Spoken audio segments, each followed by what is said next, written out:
Whoa, a little bit late coming to the screen this morning. Hello, good morning. Carl Munson here from expatsportugal.com with the Good Morning Portugal live stream, YouTube channel and podcast. And yes, if you were with us last night for the Portugal show, which we do at 10 o'clock on a Monday, Tuesday and Wednesday, you would have heard the good news, shared in the good news perhaps, that we have reached the 1,000 threshold on our YouTube channel, which in the great scheme of internet influencers, as they are called, it's a job these days.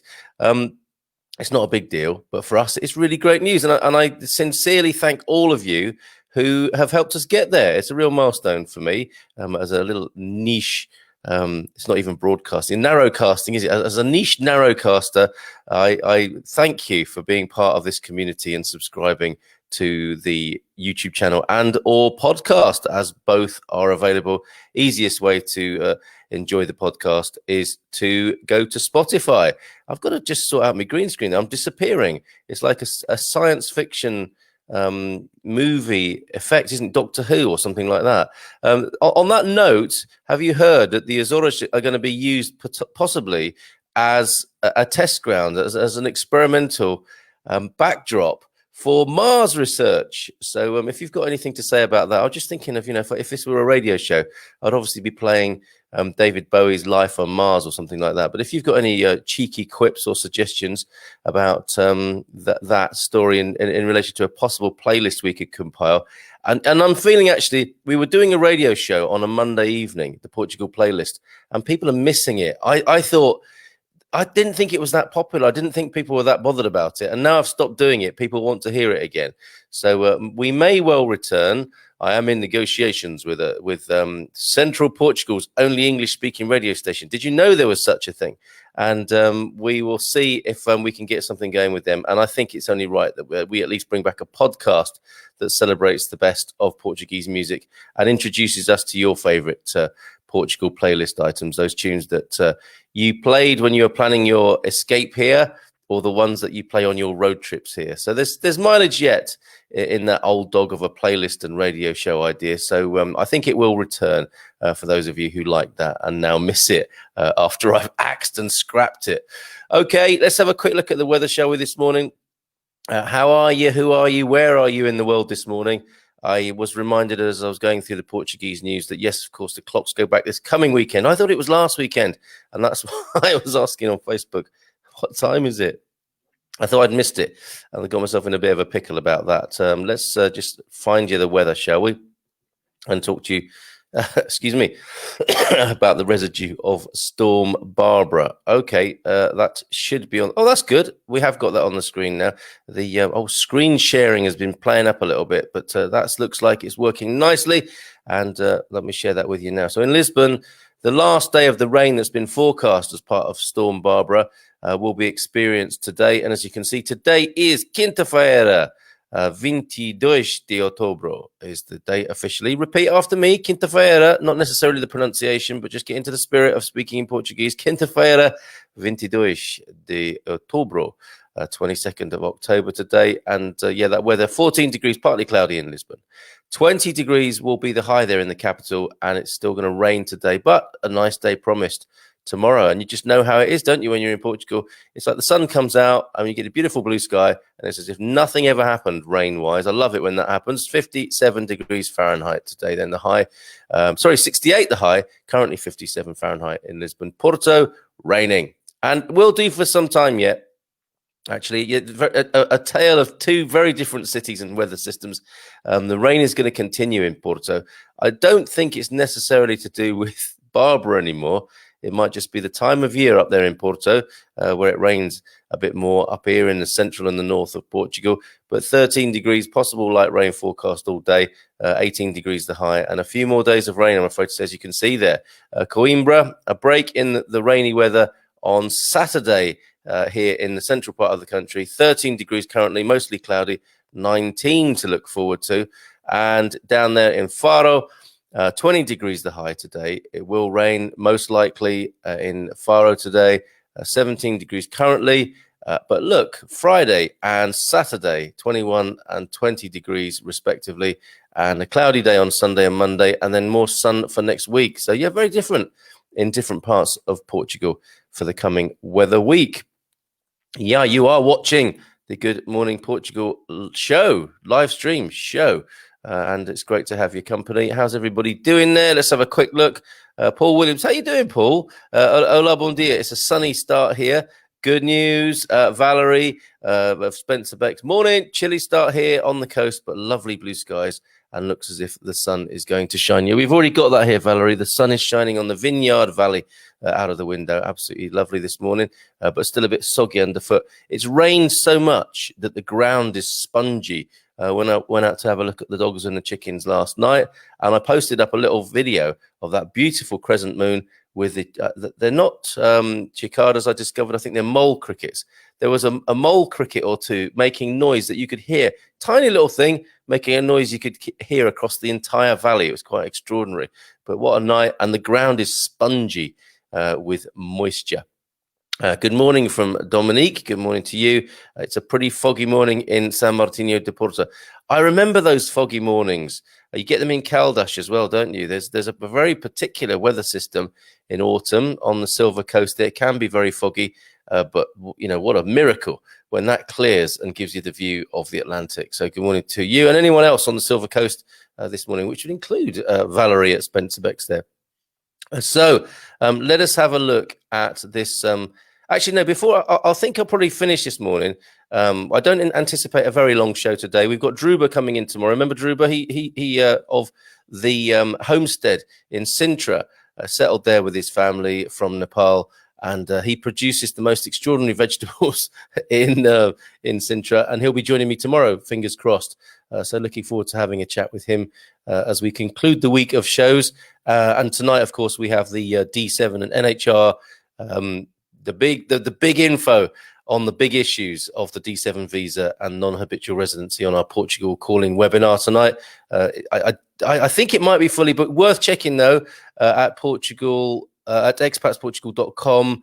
And you'll get priority if you're a premium member there. So, and it's got to be War of the Worlds, says Gary, for the news coming in that the Azores might be used as a Mars-like experimental backdrop. Thank you for that, Gary. I know that's one of your favorites, and we did give that a spin for you on the Portugal playlist. And Jeff is tuned in this morning as well. Bon dia, Carl. It stopped raining in the Cotswolds. Mrs. L is looking at a Portuguese property, living virtually in Portugal. Yes, it comes to that, doesn't it? We haven't done that for a long time. We used to enjoy doing that on this show, is having a little bit of a through the keyhole nosy around Portuguese properties. But yeah, if you can't be here, isn't it great that we've got the internet? I mean, that we can talk like this and that you can get that virtual feeling if you can't get the actual feeling. Yes, that's the other thing I wanted to talk about. But the problem is I don't have anything to say. I wanted to address this matter. A question came up last night on the Portugal show about Canadian entry to the country, and something's changed there. I couldn't find anything about that this morning. It is quite difficult to find out information about travel into Portugal, as it turns out, that's up to date. I mean, you can find out information, but the problem is knowing whether it's up to date with sudden changes. And of course, they are sudden changes when they're announced often. You know, it either happens from midnight on the night of decision or within the next few days. So if you are Canadian or know about the situation for Canadians coming into Portugal, if that has indeed changed, please do let us know here and help the Canadians in the community here. Bon dia, my dear, from Sean Maguire. Good morning, Sean. How are you doing? Did you manage to sell that cast iron bed base I saw on social media? I rather like the look of that. A bit 50 Shades, isn't it? Nuno Cardozo, bon dia, Carl. So painful to listen about 20 degrees there and here. Tomorrow, the maximum temperature. Nuno is in the UK, Portuguese man in the UK, Northampton, I believe, 10 degrees. Despite that, I love to hear you and all the Portuguese related matters. Congrats for the 1,000 on the YouTube. Thank you, Nuno. Really appreciate that. And yes, Penny's here, reminding me too that it's the wine club this evening. Nuno, have you filled in the Portuguese complaints book ever? Have you done that? Because that's something we want to talk about. Somebody just asked that question last night on the Portugal show. What is this complaints book you speak of? And it was because I was talking about my ongoing saga with Vodafone, and I nearly reached for the I felt it was my last option in the conversation, a very difficult conversation I was having with Vodafone yesterday, the complaints book. Have any of you used it? And what was that process like? Any information you've got about the complaints book? I'll give my little guide to it after we've had a look at the COVID news from George Branco, one of my favorite news sources when it comes to COVID reporting. We need to check on that, but we'll come back to the complaints book. And let's keep it light and fluffy and friendly about that. But it's the red book that you see. It's often a sign behind the counter, the Livro de Reclamações. And that maybe is our Palavra do dia as well, Reclamação, which I'm translating as complaints, and I will bow to the superior wisdom, obviously, of folks like Nunu and Andrea if I haven't got that right. But sorry to hear that, Nunu, and we will always be here of a weekday morning to remind you of your homeland. Chris Law, Malcolm and Christine, what is the wine this evening? It is a Patria. Let me see if I can bring it up onto the sky. I've struggled again. I'm sad to say, but Malcolm and Christine, I will get back to that as I share with you my own picture of the complaints book. We were supposed to fly out last Friday from Manchester. The return flight was cancelled and we couldn't come. There's no time to quarantine. Gutted, says Andrea Pereira. And this is what's going on, isn't it? Not under the radar, but behind the scenes, people's lives being really messed up in a way that we don't really get to hear about unless, we're here we are talking person to person. The mainstream news obviously has to report at a very high level and generalize massively. And this is what we're not hearing about, is how people's lives are being really affected, medically, economically, and so on. We've got to stick together, guys. These are crazy, challenging times.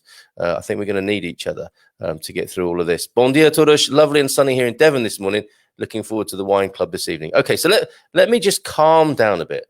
I should have taken a leaf out of Sandy's book yesterday. Did you see her from Swara Slow Living in Avairu? What a lovely guest. What a great idea. So, yes, breathe, Carl, and have a little sip on your cold Honecker this morning.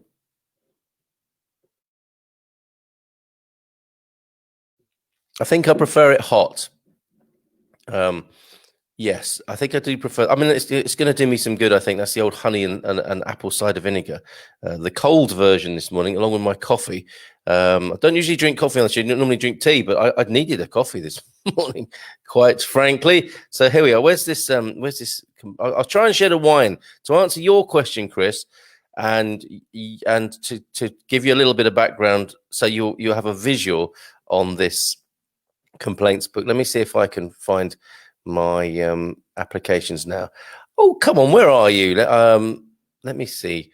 This should work better than I was just trying to do. Here we go. There is my attempt yesterday at humor. In case I offended you on the internet today, here is the Livro de Reclamações. Oh, I've got that wrong. Reclamações. Livro de Reclamações. The complaints book. Okay, have you used it? Do you know what to do with it? We will come back to that. And let me see if I can not have a completely blank screen, but let me see.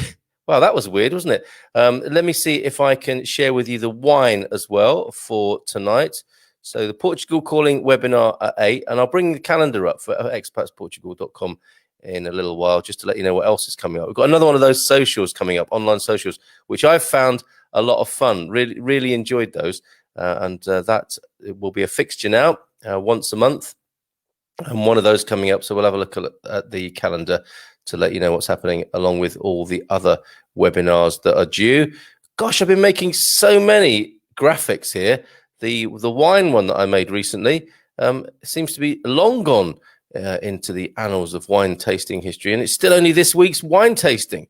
So it's the Patria selection that was available from Continent, and sadly, I've been to 2 Continents in the last couple of days, and I can't find it. Something really weird has happened at Continent. They've taken away the all the poopy wine offers that you normally have when you walk into a Continent. Well, that has all gone. It's given way to sort of some autumnal stuff, autumnal business, blankets and household items. And I think there's a conspiracy against me to Oh, here we go. We've got I've got the wine in question here on screen now. Oh, I think I'm playing a video now. Let me see if I can just pause that and then show you your Patria. It's an Alentejo Red, the selection of Neil Perkins tonight. Patria Selection is the name of the wine, and previously available at Continent. Unless, of course, it's not anymore because of this blooming thing they've done and moved all the wine away from view as you walk in. So sorry, that's a little bit of a parochial view of shopping in Portugal, but just explaining my predicament is that I struggle to find it. So I'm on the search today. I'm going to go to some wine merchants and see if I can find it through different means. And just to let you know, we're in the process of finding a wine distributor to work with. We're going to make this a whole lot easier. So instead of just doing this on a weekly basis, where it's a bit of a scramble and a bit of a lottery as to whether you get the wine or not, what we'd like to do is work with a wine distributor. And the Wine Club Ninjas, the now world famous Wine Club Ninjas, will make their selections from the catalogue, the selection of a wine distributor, and we'll start planning them 4, maybe 6 wines ahead, and then you can order the box, which will keep the shipping down and it will calm all of our nerves as we know which wines are coming up. So we'll choose them a month or 6 weeks ahead, and you'll be able to order them as a box, and hopefully that will be shipped to various parts of the world as well. So won't that be a lot of fun, and won't that be better organized for that matter, if we do it in that way? Okay, so keep an eye on the forum at expatsportugal.com for that news. We will announce it as soon as we've created a partnership with a wine distributor. If you are that wine distributor, give me a shout. PM me, please, because we want to talk to you. I can deliver. Oh, not the wine, but the iron. He hasn't sold his iron bed, his cast iron bed yet, and he's happy to deliver it. He wants it off his hands. It's not even buyer collects. He wants to get that moving. So stick it on the small ads and Expats Portugal, Sean. Andrea, use the complaints book after how I was treated. Oh, okay. So here's one. Use the complaints book after how I was treated in FDF BPI in the bank there. Never got any feedback from them. Oh, okay. There's news in from Ty. If anyone is thinking of NHR, then consider doing it yourself. Costs you nothing and all done online in a few minutes. Don't do what we did. I'm not going to name that name live on air because I understand. I don't doubt you, but I don't want to be really besmirching individuals at the moment. Presumably, you use the complaints book there, Ty, with that one. Complaints books are normally as useful as an ashtray on a motorbike. Gary, not a big fan there. Nuno, an actual Portuguese person. It's always good to find out from an actual Portuguese person. The old APP. I never used the Livro de Reclamações. I feel Portuguese people would like to complain verbally and find a resolution on the spot. I would like to think so too. Bit difficult with a corporation like Vodafone. And the big joke about Vodafone, of course, is I wasn't even complaining at a Portuguese company. Vodafone are British. My Mayo guy reminded me with a big smile on his face. However, there are situations, says Nunu, that deserve a more formal complaint, and having that tool in place could help make business better. Thank you, Nunu. I'm sure that's the spirit behind it. I think the wine festival promotions have finished. That's the problem, isn't it, Gary? I didn't realize it wasn't something that went on all year. So you think it was a wine festival, yeah? And now it's all over. It was a sad day for me, I can tell you, yesterday and the day before when I went to enjoy it. No, you need wine on sale. Yes, I do. And I couldn't. I'm going to go play. No, I'm not going to complain about it. I have a wine question. Does it go off? Does anyone leave it long enough for that to happen, Valerie? I don't drink and have had a few bottles sitting in my cupboard for about a year. Does it need chucking? No, Valerie, it needs checking, not chucking. And I'll gladly do that for you. I will. I'm going to just put myself forward as a. I'm just seeing Paul's comment. That's why I'm giggling. But I gladly make myself a guinea pig in your wine cupboard, which is an alarming visual, isn't it? Me being dressing up as a guinea pig in your wine cupboard. It's not everyone's idea of a peaceful night's sleep, that is it? Stop your whining, says. I don't know if that's a play on words or just a straight up complaint. He might be asking for my complaints book in a minute because he's complaining about all my complaining. Stop your whining. Those 3 words can bring a man to his senses, says Paul Ryan. Good morning to you, Paul. Rare bird in this forest. I used to look forward to my expedition to continent. This is what's happened to the alpha male in us all.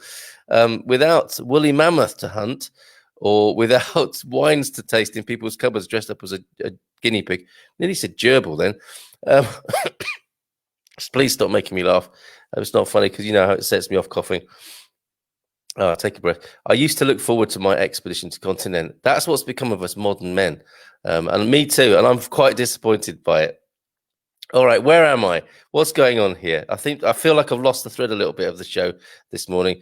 That'll be news to anyone whoever thought there was a thread here. Yes, I know I want to do serious for a moment. Let's go to George Branco's coverage of COVID, but I'll let you have a quick look at that while I have a sip of my coffee now.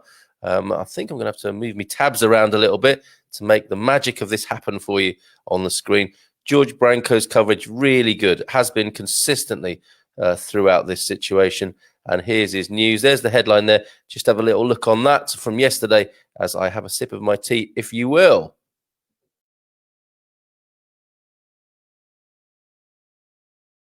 Coffee, actually. Mrs. M, thank you so much for that lovely cup of coffee with honey in. I do like a bit of honey in my coffee. Never have a complaint about you, Cole. You're a national treasure. That's really great. Thank you, Paul. Bless you. Mandatory mask and app law proposal suspended. November could bring 3,500 cases a day, researchers warn.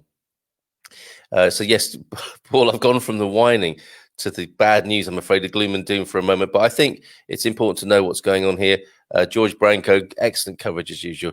There's one bright spot in this edition, but unfortunately it's mostly bad news. He says the number of active cases, total confirmed cases minus recoveries and deaths, actually went down. No, it was by 71 yesterday for the first time since August the 1st, due to a whopping 1,932 recoveries, the most ever. Good news.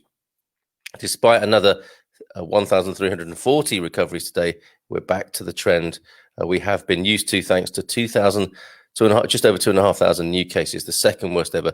Deaths, hospitalizations, and intensive care numbers are also steadily increasing. So if you subscribe here, as I suggest you do, if you want to be kept up to date with some very clear and concise information about the pandemic, the COVID situation in Portugal, George Branco is your man. Go to George Branco, Jorge Branco.substack.com, which is, it's basically a blog that comes to you via your email.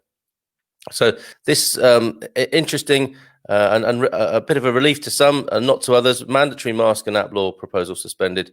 The government has suspended its attempt to mandate wearing masks in busy public places and installing the COVID tracing app to enter workplaces and schools, Publica reports. Right, Prime Minister Antonio Costa told TVI, he had asked the President of the Assembly of the Republic to take the proposal off the agenda because there appeared to be much greater consensus over mask wearing. The PM's controversial announcement last week that the app would become mandatory in certain contexts drew criticism from some privacy advocates, medical experts, and politicians. The criticisms have been mostly based on the principle of a government forcing its citizens to install an app rather than concerns about stay away COVID itself, which works through anonymous Bluetooth keys, not geolocation. And that's the problem with the app, isn't it? Is when you start talking about anonymous Bluetooth keys and not geolocation, there's just a tiny minority of people who would understand what that means. And then a lot of the population are alienated, aren't they? I mean, loads of people don't have smartphones. Arguably many vulnerable older people who might like to use the app and might be useful in terms of the data probably don't have what it takes technologically to make it happen. Anyway, Mr. Costa, who found it strange that people were more accepting of the proposed changes to mask wearing than the app, said that the government would legislate the mask rules more quickly and leave the Assembly to carry out the necessary inquiries into the app. Mr. Costa urged people to install the app and wear masks in public, regardless of the legal framework. And that to me is a very welcome appeal to people's common sense, isn't it? To give the advice and set the example I think is the first part of any governmental information measure. So pretty good there in my view, but probably not strong enough for some.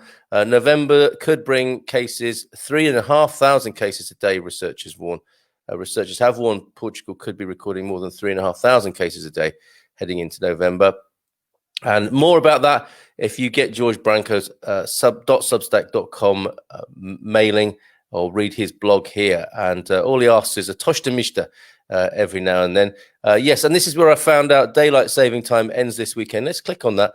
If you're watching from around the world, is this the same for you all over? Because it does change things, doesn't it? Don't we have a little bit of a? And I'm beginning to sound a bit anxious, aren't I, about this clock business and the clocks going back.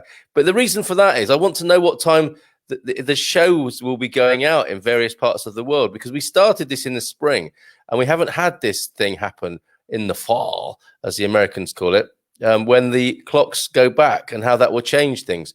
So if there are often people, aren't there, who talk to you like, well, don't make a fuss about it. All you have to do is this, and this, or go to this website and you'll find out. But anyway, the clocks will delay 60 minutes at dawn next Sunday in Portugal to start winter time, according to the Lisbon Astronomical Observatory. And in mainland Portugal and in the autonomous region of Madeira, clocks should be delayed by 1 hour when it is 2 a.m. on Sunday, thus becoming 1 a.m.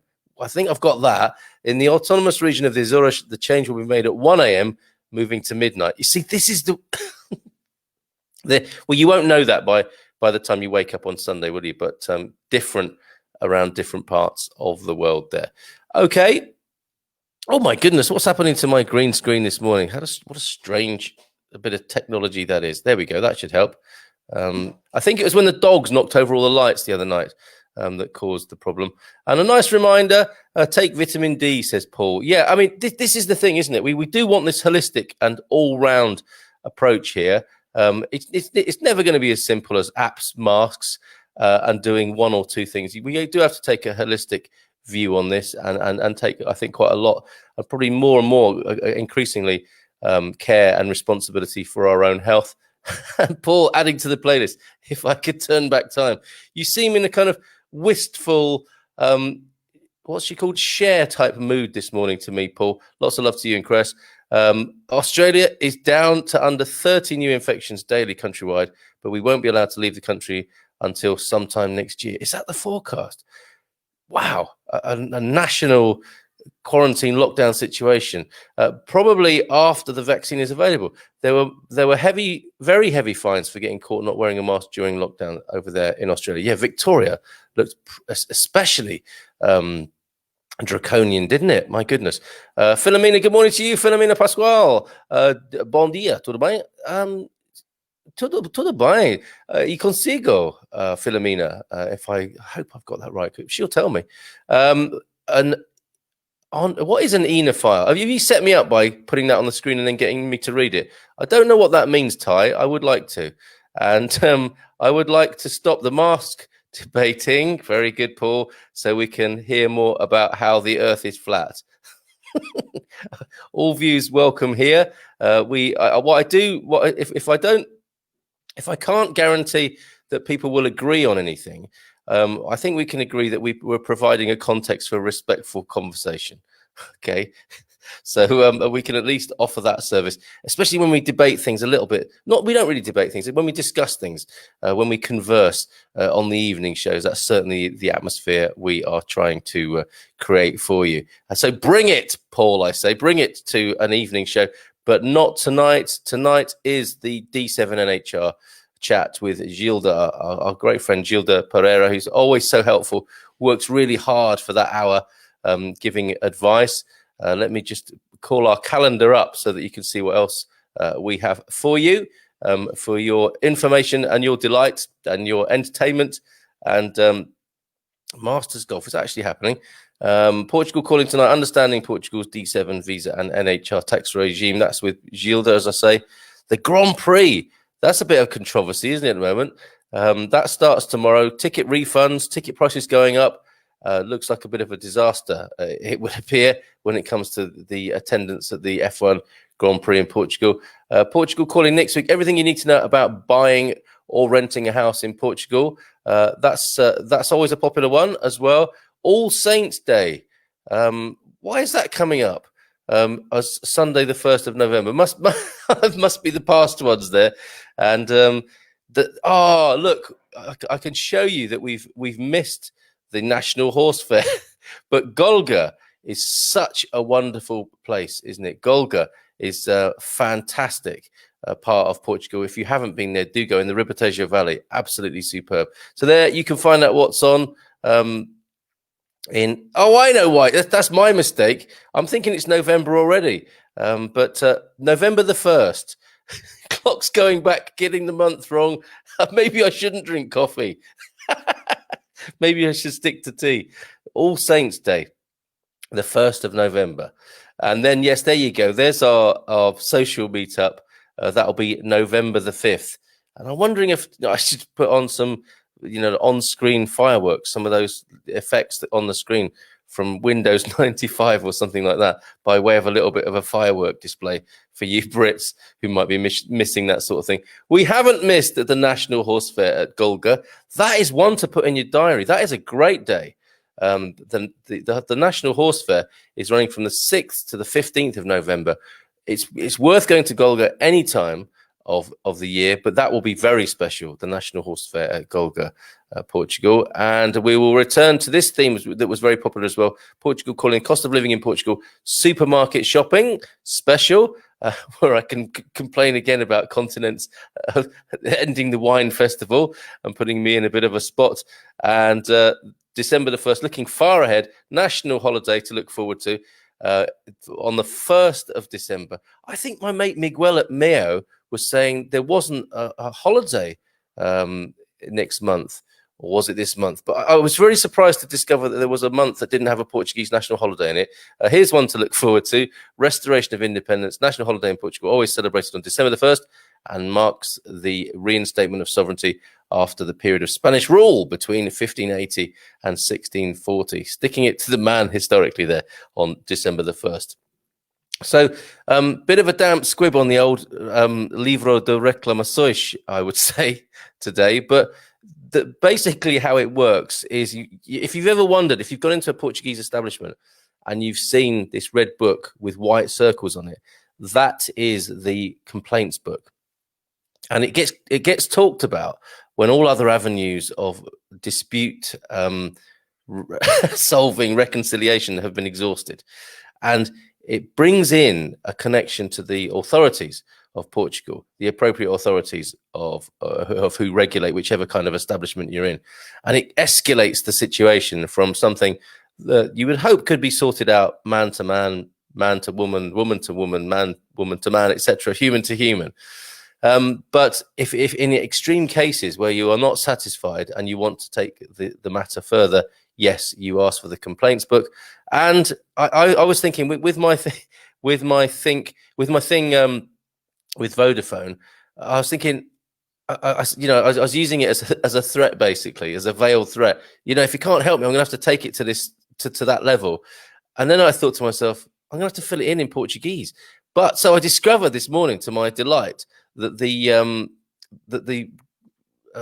complaints book system can be done online, which is great news, isn't it? So where is it here? Oh yeah, Livro de Reclamações. You could do it online here. The Livro de Reclamações is, oh goodness, I'm struggling to share these tabs with you this morning. Let me move things around again, and let me just share with you the online version of Livro Reclamações.pt. There you go. If you've got your browser set up for translation, look, you could do it like this, I think. But it doesn't have to be the hard copy book that's inside the establishment. You can do it online here. Make a complaint, see how you track your complaint, etc.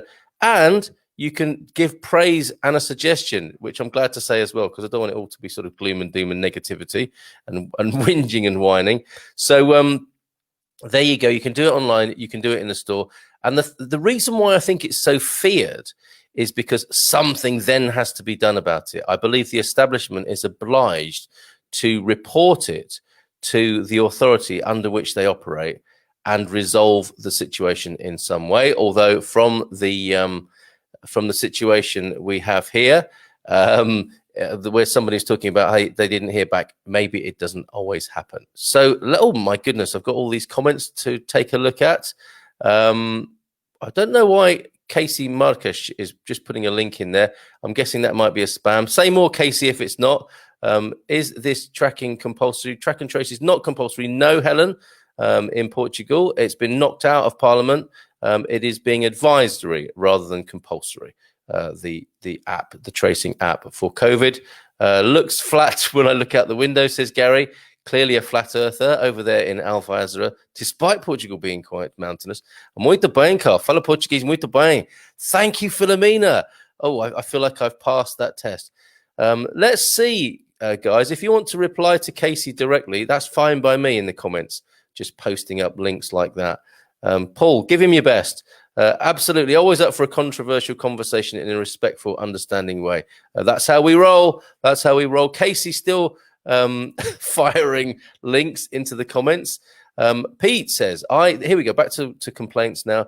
I once asked for the complaints book at IMTT in Leiria. The lady came back 5 minutes later and said they had sorted out the problem of their own creation, and I was out of the door 5 minutes after that. So there you go. That's how it could be used. I don't like complaint culture. I really don't. But possibly there, where you feel like you have no other option, as Pete did there, exhausting all other options by the sound of it, asking for the complaints book can trigger a paper trail for people and more work. So they might just sort out your problem. Thanks, Pete, for furnishing the picture better with that and increasing our understanding of how to approach complaints in Portugal and using the Livro de Reclamações. Ty, thank you. And Inafar, of course. Yes, that is study of wine, isn't it? Someone who appreciates wine. I would be the opposite. I would assume an Inofar. I think you're right. Pete, Palavra do dia, reclamações, complaints, claims, protests. Thanks, Pete, for that. Absolutely, that is our Palavra do dia this morning. Bom dia a todos from Frank. Did we already talk about the storm Dirty Sanchez passing by us? Yes, you must have missed it, Frank. Thank you for that. Bonfire night. I would have thought not one for Catholic countries indeed, Ty. Keep that to ourselves. The National Horse Fair in Golga is unfortunately cancelled this year. Boo! I'm so sorry to build up your interest in that and then have to tell you via our wonderful community here that it's cancelled. Put it in the diary for next year. So both Valerie and Pete telling me that. Pete usually goes for his birthday treat, and what an amazing day out that is. Sad news. I think the horse fair has been cancelled due to COVID. Okay. I love Halloween. Are you going to do a special dress up, Carl? You can hear it from my pause there that I'm actually thinking about it for the 31st of October. Should I go for it and like make a bit of an effort on screen? I'll let you be the judge of that.